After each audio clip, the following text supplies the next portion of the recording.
Hello students, आज हम start करने वाले हैं हमारा जो थर्ड यूनिट है 11th क्लास बायो का cell basic unit of life. इसमें से हमने what do mean by cell, cell के क्या फंक्शंस हैं, सेल की थ्योरी और सेल की हिस्ट्री जो थी, types of cells, prokaryotic cells और यूकैरियोटिक सेल्स, इसके बारे में डिस्कस कर चुके हैं। इसके बाद हम यहाँ पर आगे पढ़ रहे थे सेल ऑर्गेनल्स जो हैं कौन कौन से होते हैं, है ना, जिसमें से प्रोकैरियोटिक के सेल्स ऑर्गेनल्स के बारे में हमने देख लिया था। अब हम स्टार्ट करेंगे यूकैरियोटिक सेल्स ऑर्गेनल्स, जिसमें मैंने अपना जो प्रीवियस वीडियो था उसमें सेल मेम्ब्रेन हमने स्टार्ट की थी, ठीक है। उसके बारे में मैंने थोड़ा सा इंट्रो भी आप लोगों को दिया था कि सेल मेम्ब्रेन जो होता है केमिकली सबसे पहले इसका स्ट्रक्चर ह्यूमन की आरबीसी में दिखाया गया था, ठीक है, जिसमें ये बताया गया था कि ये लिपिड, प्रोटीन और कार्बोहाइड्रेट इन तीनों से मिलकर के बनी होती है, ठीक है। लिपिड जो हो सकते हैं फॉस्फोग्लिसराइड्स हो सकते हैं, जिसमें से हेड और टेल, इसका जो स्ट्रक्चर हमने देखा था वो कैसा होता है, हेड और टेल लाइक स्ट्रक्चर। इस तरीके से ये जो ऊपर वाला पार्ट है ये हेड और ये नीचे वाला टेल होता है, ये मैं पहले बता चुकी हूँ। उसके अलावा हमने देखा था कि ये दोनों जो होते हैं हेड और टेल, ये हमारा प्रोटीन जो मेम्ब्रेन होती है वो प्रोटीन और लिपिड की बेसिकली बनी हुई होती है, जिसमें से 3 लेयर्स होती है। मैं यहाँ दिखा देती हूँ आपको, ट्राइलेमिनर भी बोल सकते हैं, जिसमें से ऊपर और ये नीचे ये दोनों प्रोटीन की बनी हुई लेयर होती है और सेंटर वाला जो होता है यहाँ पर लिपिड प्रेजेंट होता है, ठीक है। ये तो हमने किसका देखा, सेल मेम्ब्रेन का स्ट्रक्चर, जिसमें कि क्या है हेड और टेल दोनों प्रेजेंट होते हैं। जो इसका हेड वाला पार्ट होता है, ठीक है, हाँ, वो होता है इनर पार्ट, हेड और टेल, जिसमें से आउटर पार्ट जो होता है वो पोलर हेड वाला पार्ट होता है जो कि बाहर रहता है, और जो टेल वाला पार्ट जो कि नॉन पोलर है वो अंदर साइड रहता है। तो इस तरीके से अरेंजमेंट होता है, मैं यहाँ ऊपर दिखा दे रही हूँ इस तरीके से, कुछ इस तरीके से ये जो है लिपिड्स जॉइन रहती हैं, ठीक है। सभी के हेड है और ये टेल वाला पार्ट अंदर की तरफ होता है, ठीक है, जो कि नॉन पोलर पार्ट है। और ये वाला जो है वो क्या है, पोलर पार्ट, जो कि क्या होता है, प्रोटेक्ट करता है एक्वस मूवमेंट जो होती है लिपिड के अंदर। कुछ सॉल्यूट और सॉल्वेंट पार्टिकल्स होते हैं जिनको कि एंटर करने से रोकती है, जो नेसेसरी पार्टिकल्स होते हैं केवल वही एंटर कर पाते हैं, ठीक है। तो हमने यहाँ पर सेल मेम्ब्रेन का स्ट्रक्चर देखा जो कि 2 पार्ट से मिलकर के बना है, लिपिड और प्रोटीन्स, ठीक है। लिपिड्स जो होते हैं वो फॉस्फोग्लिसराइड फॉर्म में होते हैं और इनका अरेंजमेंट कैसा होता है, इनका स्ट्रक्चर हेड और टेल फॉर्म में ये प्रेजेंट होते हैं, ठीक है। जो आउटर पार्ट होता है वो हेड वाला होता है और टेल जो होते हैं वो इनर साइड में प्रेजेंट होते हैं। ये मैं जूम करके स्ट्रक्चर दिखाती हूँ, आप लोगों को दिखाई देगा इस तरीके से। यहाँ देखिए दिखाई दे रहा है सभी को, ये जो हेड वाला पार्ट है वो बाहर की तरफ है और टेल जो है वो अंदर की तरफ यहाँ पर प्रेजेंट होते हैं। अब इसके बाद आते हैं हम सेल मेम्ब्रेन में कौन कौन से प्रोटीन्स प्रेजेंट होते हैं। मैंने बताया ये प्रोटीन और लिपिड के बने होते हैं, जिसमें से ट्राइलेमिनर जो फॉर्म होता है स्ट्रक्चर वो बनाते हैं, है ना। तो प्रोटीन जो है अपर और डाउन, ऊपर और नीचे प्रोटीन प्रेजेंट होते हैं, और बीच वाली जो लेयर होती है ट्राइलेमिनर में वो सेंटर में वहाँ पर लिपिड प्रेजेंट होते हैं। और ये किस फॉर्म में अरेंज होते हैं, हेड और टेल फॉर्म में, ठीक है। जिसमें से इनका जो इनर वाला पार्ट होता है दैट मीन्स टेल वाला पार्ट वो होता है हाइड्रोफोबिक, दैट मीन्स वो क्या करेंगे, वाटर को एंटर होने से रोकेंगे, ठीक है।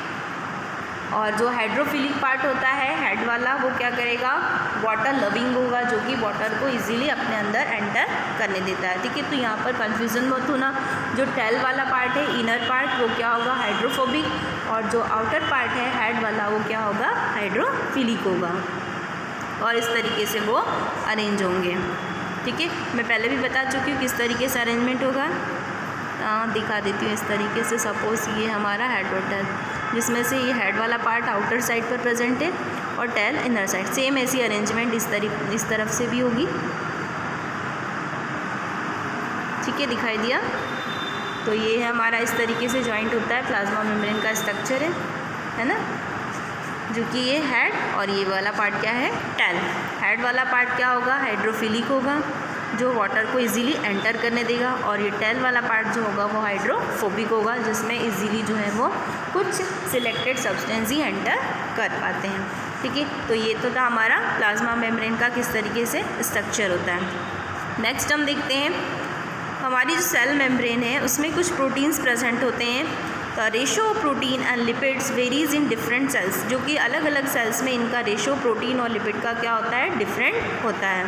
ठीक है, फॉर एग्जांपल हमारा जो आरबीसी है उसमें membrane has 52% protein and 40% lipids present होता है। तो इस तरीके कुछ रेशोज़ होते हैं जिसमें वो सभी सेल्स में प्रेजेंट होते हैं। Based on the easy of extraction membrane proteins are two type. Membrane की जो प्रोटीन प्रेजेंट होती है, अभी हमने बात की, ये देखिए ड्रॉ में मैंने दिखाया, प्रोटीन और लिपिड जो होते हैं, जिसमें से प्रोटीन्स टू टाइप्स के प्रोटीन्स प्रेजेंट होते हैं, इंटीग्रल प्रोटीन्स और पेरिफेरल प्रोटीन्स। इंटीग्रल प्रोटीन्स नाम से सजेस्ट होता है कि ये कहाँ होंगे, टोटली इंटरनल पार्ट पर प्रेजेंट होंगे, totally buried in the membrane, जो कि मेम्ब्रेन में इंटरनल पार्ट में अंदर की तरफ जो प्रोटीन प्रेजेंट होंगे वो होंगे integral protein. Peripheral proteins lie on the surface of membrane, जो कि आउटर सरफेस पर जो प्रोटीन प्रेजेंट होंगे वो प्रोटीन होंगे क्या, पेरिफेरल प्रोटीन। ठीक है, तो यहाँ देखिए यहाँ पर हमने प्लाज्मा मेम्ब्रेन का स्ट्रक्चर आप लोगों को दिखाई दे रहा है। ये हेड वाला पार्ट और ये टेल है ना, और इस तरीके से ये कैसे अरेंज होते हैं।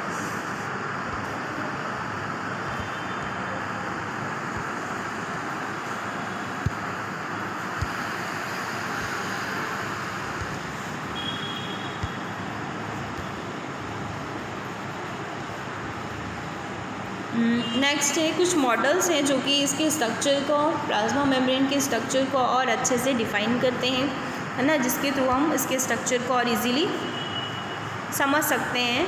वो है सबसे पहले प्लाज्मा मेम्ब्रेन का फ्लूइड मोज़ेक मॉडल आया था। ठीक है, जो कि क्या बताता है, उसकी फ्लूइडी नेचर को, प्लाज्मा मेम्ब्रेन के फ्लूइडी नेचर को एक्सप्रेस करता है।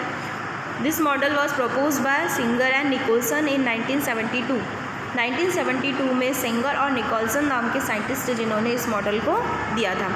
According to this the quasi fluid nature of lipid, quasi fluid यानी सेमी परमेबल नेचर, जो कि कुछ सब्सटेंस को इजीली क्रॉस करने देता है। अभी हमने देखा इसका स्ट्रक्चर कैसा होता है, हाइड्रोटेल, जिसमें से एक पार्ट क्या होता है, हाइड्रोफोबिक, और दूसरा हाइड्रोफिलिक। ठीक है, तो जो हाइड्रोफोबिक पार्ट होता है वो कुछ सिलेक्टेड सब्सटेंस को ही अंदर एंटर करने देता है। ठीक है, तो एक क्वासी फ्लूइड नेचर है, सेमी परमेबल नेचर होने के कारण जो लिपिड है enables the lateral movement of proteins with in the overall bilayer. Easily क्या करने देती है, प्रोटीन का जो लेटरल मूवमेंट होता है ये इस बायलेयर के कारण इजीली हो पाता है। क्यों, क्योंकि इसका नेचर कैसा है, सेमी परमेबल नेचर है, जिसके कारण इजीली जो लिपिड की जो लेयर्स होती है उसमें प्रोटीन को एंटर करने में आसानी होती है, प्रोटीन इजीली उसको चैनल को क्रॉस कर पाते हैं। This ability to move within the membrane is measure as the fluidity, और इस मूवमेंट को, इस एबिलिटी को क्या कहते हैं, उसकी फ्लूइडिटी भी कहा जाता है। इस फ्लूइडिटी के कारण ही क्या होता है कि कुछ सिलेक्टेड जो सॉल्वेंट और सॉलिड पार्टिकल्स हैं वो एंटर कर पाते हैं और बाकी जो है वो बाहर ही रह जाते हैं ना, just because of fluidity nature of plasma membrane. ठीक है, अब नेक्स्ट है इसके फंक्शंस देखते हैं। सेल मेम्ब्रेन के कुछ फंक्शंस हैं, है ना। तो फर्स्ट फंक्शन क्या है, transport of the molecules. The membrane is selectively permeable to the some molecules present on either side of it. जैसा कि मैं पहले ही बता चुकी हूँ, हमारी जो प्लाज्मा मेम्ब्रेन है ट्रांसपोर्टेशन का फंक्शन करती है। इजीली क्या करती है, जो भी फूड मटेरियल है या अदर जो इम्पॉर्टेंट कंपोनेंट्स होते हैं सेल के, उन सबको ट्रांसपोर्ट करने का फंक्शंस भी करती है। ठीक है, ये मेन फंक्शन इसका क्या है, ट्रांसपोर्ट ऑफ मॉलिक्यूल्स, मॉलिक्यूल का ट्रांसपोर्टेशन करती है। बिकॉज ये क्या है, सिलेक्टिवली परमिएबल होती है। दैट मीन्स सिलेक्टिवली मतलब किसी चीज़ को सिलेक्ट करना। ठीक है, तो मैंने क्या बताया कि इसका जो नेचर होता है सेमी परमिएबल नेचर का होता है, सिलेक्टिवली परमिएबल होती है, जो कि कुछ इंपॉर्टेंट सॉल्वेंट पार्टिकल्स और सॉलिड सब्सटेंस को ही सेल के अंदर एंटर करने देती है और बाकी को ये बाहर ही रोक लेती है। ठीक है, तो इसका मेन फंक्शन क्या है, transport of molecules. Due to the fluid nature plasma membrane can help in the cell growth. अब इसकी फ्लूइडी नेचर के कारण ये सेल की ग्रोथ करने में हेल्प करती है। Formation of intracellular junctions, cell के अंदर में जो स्पेसेस होती है उसमें जो जंक्शंस फॉर्म होते हैं, स्पेसेस होती है, वो जो भी चैनल्स बनते हैं जिसके थ्रू ट्रांसपोर्टेशन होता है, उसके फॉर्मेशन में भी हेल्प करती है। सिक्रेशन का काम भी करती है। कुछ एंजाइम्स है, हार्मोन्स हैं, वो भी इजीली इसके थ्रू क्या होते हैं, सिक्रेट होते हैं। एंडोसाइटोसिस, दैट मीन्स जो भी ऑर्गेनिजम्स होते हैं उनको किल करना, इंगल्फ करने का काम, निगल जाना जिसे कहते हैं, उसको करने में भी ये क्या करती है, हेल्प करती है। सेल डिवीज़न को परफॉर्म करने में भी ये हेल्प करती है। तो ये तो क्या थे इसके इम्पॉर्टेंट फंक्शंस थे। फ्लूइडी नेचर के कारण ये सेल की ग्रोथ में, फॉर्मेशन ऑफ इंट्रासेलुलर जंक्शंस में, सिक्रेशन में, एंडोसाइटोसिस और सेल डिवीज़न में इम्पॉर्टेंट रोल प्ले करती है। नेक्स्ट जो अब हम यहाँ पर मेन फंक्शन क्या है प्लाज्मा मेम्ब्रेन का, ट्रांसपोर्ट करना, ठीक है। तो वो ट्रांसपोर्टेशन किस तरीके से होता है और कौन कौन से वे में हो सकता है ये हम आगे पढ़ने वाले हैं, ठीक है। तो types of transport, there are 2 types of transport, है ना। 2 टाइप के ट्रांसपोर्ट जो होते हैं वो प्लाज्मा मेम्ब्रेन के थ्रू होते हैं। First passive transport, second active transport. ये 2 टाइप के ट्रांसपोर्ट जो होते हैं वो सेल मेम्ब्रेन के थ्रू होते हैं। अब वो कौन कौन से ट्रांसपोर्ट हैं हम आगे डिटेल में पढ़ने वाले हैं, ठीक है। 2 टाइप के ट्रांसपोर्ट की हमने बात की, एक्टिव और पैसिव, ठीक। तो सबसे पहले देखते हैं पैसिव ट्रांसपोर्ट। पैसिव ट्रांसपोर्ट में क्या होता है, the movement of molecules across the membrane along the concentration gradient from higher concentration to lower without the expenditure of energy। समझ में आया?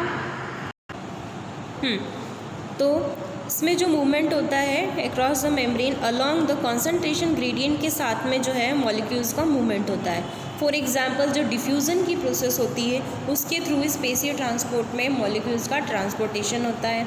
डिफ्यूज़न मीन्स क्या होता है, movement of molecules from higher concentration to lower concentration. Higher concentration से जब molecules lower concentration में enter करते हैं without the expenditure of energy, इसमें एनर्जी की रिक्वायरमेंट नहीं होती है क्योंकि वो ऑलरेडी अपने एनर्जी फॉर्म में होते हैं। हायर कॉन्सेंट्रेशन फॉर्म में है और वहाँ से वो नीचे आ रहे हैं लोअर कॉन्सेंट्रेशन में, तो इसमें एनर्जी की रिक्वायरमेंट नहीं होती है। उसको डिफ्यूज़न की प्रोसेस कहा जाता है।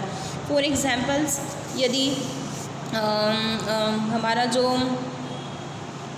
किशमिश है ना, उसको जब हम वाटर के अंदर डिप करते हैं, भिगा करके रखते हैं, तो क्या होता है कि वो जो है कुछ देर के बाद जो हायर कंसंट्रेशन में जो है वाटर क्या है हायर कंसंट्रेशन में प्रेजेंट है और वो धीरे धीरे एंटर करते हुए जो किशमिश की जो प्लाज्मा मेम्ब्रेन है उस सेल के अंदर डिफ्यूज़न की प्रोसेस के थ्रू क्या करेगी, अंदर एंटर करती है और जिसके कारण किशमिश जो है वो फूल जाती है ना। तो वो क्या है, डिफ्यूज़न की प्रोसेस होगी जिसमें क्या होगा, हायर कॉन्सेंट्रेशन से लोअर कॉन्सेंट्रेशन की तरफ जो है वो सॉल्वेंट पार्टिकल्स जो हैं वो मूव करेंगे, ठीक है। तो वाटर क्या था बाहर हायर कॉन्सेंट्रेशन में और जो कि वो किशमिश के अंदर चला गया है तो वो वहाँ पे किस में गया है, लोअर कॉन्सेंट्रेशन, ठीक है। समझ में आ गया डिफ्यूज़न क्या है। अब इसमें कोई एनर्जी की रिक्वायरमेंट नहीं हुई है। It is A 2 types. ये जो डिफ्यूज़न होता है 2 टाइप से हो सकता है, सिंपल डिफ्यूज़न और ऑस्मोसिस की प्रोसेस के थ्रू भी हो सकता है, ठीक है। सिंपल डिफ्यूज़न में क्या होगा, movement of neutral solutes across the membrane. किसकी मूवमेंट होगी, न्यूट्रल सॉल्यूट्स की, ठीक है, जो कि किस नेचर के होंगे, न्यूट्रल होंगे, है ना, उनका मूवमेंट होगा। बट ऑस्मोसिस की जो प्रोसेस होती है, movement of water bye diffusion across the membrane. Osmosis में क्या होगा, जो वाटर का मूवमेंट है वो डिफ्यूज़न की प्रोसेस के थ्रू होगा और किस में होगा, मेम्ब्रेन के अंदर में, ठीक है। इसमें क्या होगा, लोअर कॉन्सेंट्रेशन से हायर कॉन्सेंट्रेशन की तरफ जो है वो मूवमेंट होगी वाटर की, ठीक है। तो ये 2 तरीके से जो है पैसिव ट्रांसपोर्ट में 2 टाइप से डिफ्यूज़न होता है, सिंपल डिफ्यूज़न और ऑस्मोसिस के थ्रू। यहाँ डायग्राम दिखाई दे रहा है, सिंपल डिफ्यूज़न है जिसमें क्या हो रहा है, जो भी न्यूट्रल पार्टिकल्स हैं वो बाहर से अंदर। सिंपल डिफ्यूज़न में ये जो पार्टिकल्स हैं, न्यूट्रल पार्टिकल्स है ना, वो हम डिफ्यूज़न की बात कर रहे हैं तो बाहर क्या है, हायर कॉन्सेंट्रेशन है, वहाँ से वो क्या होंगे, इजीली डिफ्यूज़न की प्रोसेस करके हमारी जो प्लाज्मा मेम्ब्रेन है उसके अंदर एंटर करेंगे। ठीक है, सिंपल डिफ्यूज़न में। ऑस्मोसिस में क्या होगा, केवल वाटर की मूवमेंट होगी डिफ्यूज़न की प्रोसेस से और अक्रॉस द मेम्ब्रेन। वाटर जो है वो हायर कॉन्सेंट्रेशन से लोअर कॉन्सेंट्रेशन हमारी जो प्लाज्मा मेम्ब्रेन है उसके अंदर एंटर करेगा। ठीक है, तो यहाँ पर पैसिव ट्रांसपोर्ट सबको क्लियर है।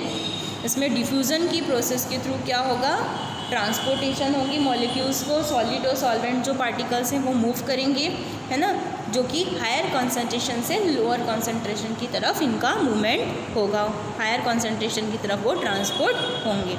ठीक है, नेक्स्ट है हमारा एक्टिव ट्रांसपोर्ट। नाम से पता चल रहा है एक्टिवली इसमें ट्रांसपोर्ट होगा। ठीक है, the movement of molecules across the membrane against the concentration gradient, concentration के अगेंस्ट में जो है वो मूवमेंट होगा। Example, from lower concentration two means जैसे डिफ्यूज़न हुआ था उसका जस्ट अपोजिट होगा किसमें, हमारे एक्टिव ट्रांसपोर्ट में। ठीक है, movement of molecules across the membrane against the concentration gradient from lower to higher concentration. ठीक है, with the expenditure of energy. अब फर्स्ट वाले में डिफ्यूज़न के थ्रू हुआ था जिसमें मैंने कहा था हायर कंसंट्रेशन से लोअर कंसंट्रेशन में जब एंटर होता है तो इसमें एनर्जी की रिक्वायरमेंट नहीं होती है, बट जब लोअर से हायर में एंटर करते हैं सॉल्वेंट पार्टिकल्स तो क्या होता है, एनर्जी की रिक्वायरमेंट होती है। ठीक है, क्योंकि एक और एग्जांपल बताती हूँ, जब कोई चीज़ ऊपर से नीचे गिरती है तो इसमें एनर्जी की ज़रूरत नहीं होती है, इजीली फटाफट नीचे गिर जाती है। लेकिन वही चीज़ जब नीचे से ऊपर की तरफ जाएगी, ऊपर की तरफ मूव करेगी तो उसको क्या करना पड़ेगा, थोड़ा सा प्रेशर लगाना पड़ेगा, एनर्जी की रिक्वायरमेंट होगी। समझ में आ गया? तो सेम यहाँ पर रहता है। एक्टिव ट्रांसपोर्ट में क्या होता है, ऑस्मोसिस की प्रोसेस के थ्रू क्या होता है, मॉलिक्यूल्स का ट्रांसपोर्ट होता है, जो कि ऑस्मोसिस में क्या होगा, लोअर कॉन्सेंट्रेशन से हायर कॉन्सेंट्रेशन की तरफ मॉलिक्यूल्स जो होंगे वो मूव करेंगे। ठीक है, with the expenditure of energy, जिसमें कि एटीपी की यानी एनर्जी की रिक्वायरमेंट होगी और वो एनर्जी किस फॉर्म में होगी, एटीपी के फॉर्म में होगी। इसका एग्जाम्पल है जो हमारी बॉडी में सोडियम पोटेशियम पंप जो पाया जाता है वो एक्टिव ट्रांसपोर्ट का सबसे बेस्ट एग्जाम्पल है। ठीक है, उसके अलावा मैं एक और एग्जाम्पल दे देती हूँ। मैंने इसमें फर्स्ट वाले में किशमिश का एग्जाम्पल दिया है तो इसमें भी बता देती हूँ। हायर कंसंट्रेशन जब वाटर में रखते हैं तो वो एब्जॉर्ब कर लेती वाटर को और फूल जाती है। ठीक है, सेम यदि इसका अपोजिट किया जाए, उसमें से अगर वाटर को निकाल लिया जाए, ठीक है, जब हम उसको पुश करते हैं, दबाते हैं तो उसमें से वाटर रिलीज़ हो जाती है। दैट मीन्स क्या हो रहा है यहाँ पर, हायर कॉन्सेंट्रेशन से वो किशमिश अब किस फॉर्म में आ गई है, लोअर कॉन्सेंट्रेशन में। ठीक है, और हमने उसको पुश किया इसलिए उसमें हमें एनर्जी की भी रिक्वायरमेंट हुई है ना, जबकि जब उसने वाटर को एब्जॉर्ब किया था तब एनर्जी की रिक्वायरमेंट नहीं हो रही थी।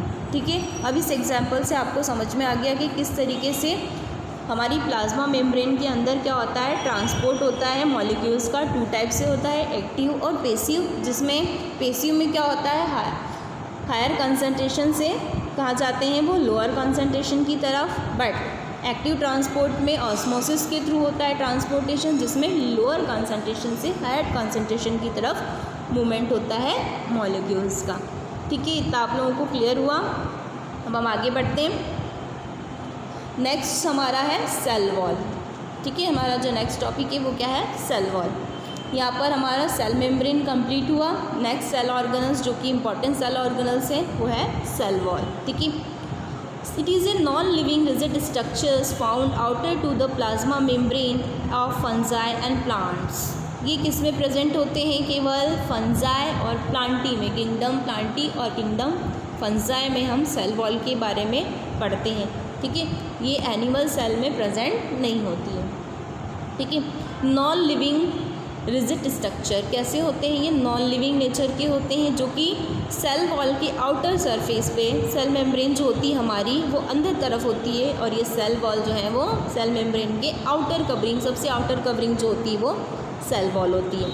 Cell wall of algae is made up of cellulose, galactans and minerals like a calcium carbonate CaCO3 cell wall जो होती है एल्गी के अंदर वो सेल्यूलोज की हो सकती है, गैलेक्टेन्स की हो सकती है, मैंस की हो सकती है, मिनरल्स या फिर कैल्शियम कार्बोनेट की भी हो सकती है। Depend on the structure of cell, कौन सी सेल जो है किस टाइप की है, सभी अलग अलग ऑर्गेनिजम्स पे डिपेंड करती है। In other plants it consist of cellulose, ठीक है। बट कुछ जो प्लांट्स होते हैं, जो बाकी सारी प्लांट्स है उसमें सेल वॉल सेल्यूलोज की ही बनी होती है। तो मोस्ट ऑफ द प्लांट्स होते हैं उनमें सेल वॉल जो है वो सेल्यूलोज की बनी होती है। हेमीसेल्यूलोज की हो सकती है, पैक्टिन और प्रोटीन से मिलकर के बनी हुई होती है। तो ये कुछ सेल वॉल के कुछ कंपोनेंट्स हैं जिनसे ये सेल वॉल बनी होती है, ठीक है। Cell wall of a young plant cells, that means primary wall, is capable of growth. It gradually diminish at the cell mature and the secondary wall is formed on the inner side towards the membrane, ठीक है। जो young plant होता है इसमें 2 step में cell wall की growth होती है। जब वो यंग स्टेज में होता है तो प्राइमरी सेल वॉल बनती है जो कि ग्रोथ करवाती है ना। जैसे ही ग्रोथ कंप्लीट होती है धीरे धीरे वो ख़त्म हो जाती है और फिर नई सेल वॉल का फॉर्मेशन होता है जिसको कहते हैं सेकेंडरी वॉल, जो कि मैच्योर हो चुकी होती है और हमारी इनर साइड में प्रेजेंट होती है, सेल मेम्ब्रेन के इनर साइड में, ठीक है। तो सेल वॉल जो होती है वो 2 बार इसका फॉर्मेशन होता है, ठीक है, यंग प्लांट्स के अंदर। अभी हमने देखा कि कुछ प्लांट्स होती है उनकी लीफ यंग स्टेज में अलग होती है, जब वो मैच्योर हो जाती है तो उसका कलर चेंज हो जाता है ना। ये भी हमने देखा था, ये डिपेंड सेल वॉल पे डिपेंड करता है, ठीक है। यहाँ पे हमने देखा यंग प्लांट जो है उसकी जो सेल वॉल होती है जिसे प्राइमरी सेल वॉल कहा जाता है, वो ग्रोथ करवाती है और धीरे धीरे जब वो मैच्योर स्टेज में आने लग जाती है तो क्या होता है, ये फिनिश होती जाती है और फिर उसकी जगह पे नई सेल वॉल आती है जिसको कि सेकेंडरी सेल वॉल कहा जाता है, ठीक है। The middle lamella is a layer mainly of calcium pectate, ठीक है। 3 लेयर प्रेजेंट होती है किसमें, सेल वॉल में, ठीक है। मिडिल जो लैमेला होती है जो कि कैल्शियम पैक्टेट की बनी होती है, ग्लूज नेबरिंग सेल्स टुगेदर, जो कि सेल्स को आपस में ज्वाइन करके रखती है। क्या करती है, सेल्स को आपस में ज्वाइन करके रखती है। The cell wall and the middle lamella में be transferred by plasmodesmata which connect the cytoplasm of neighbouring cells, जो कि क्या करती है, सेल्स तो यहाँ पर हमने देखा 3 लेयर प्रेजेंट होती है सेल वॉल में। First primary cell wall, secondary cell wall और बीच में जो प्रेजेंट होता है वो होता है मिडिल लैमेला। यहाँ स्ट्रक्चर देख लो, यहाँ पे ऊपर वाला पार्ट है प्राइमरी, सेकेंडरी, देन ये बीच वाला क्या है, हमारा मिडिल लैमेला होता है, ठीक है। तो 3 जो है वो 3 लेयर प्रेजेंट होती है हमारी सेल वॉल के अंदर। जो मिडिल लैमेला होता है ये मैं बता चुकी, ऊपर प्राइमरी कब बनती है और सेकेंडरी का कब फॉर्मेशन होता है।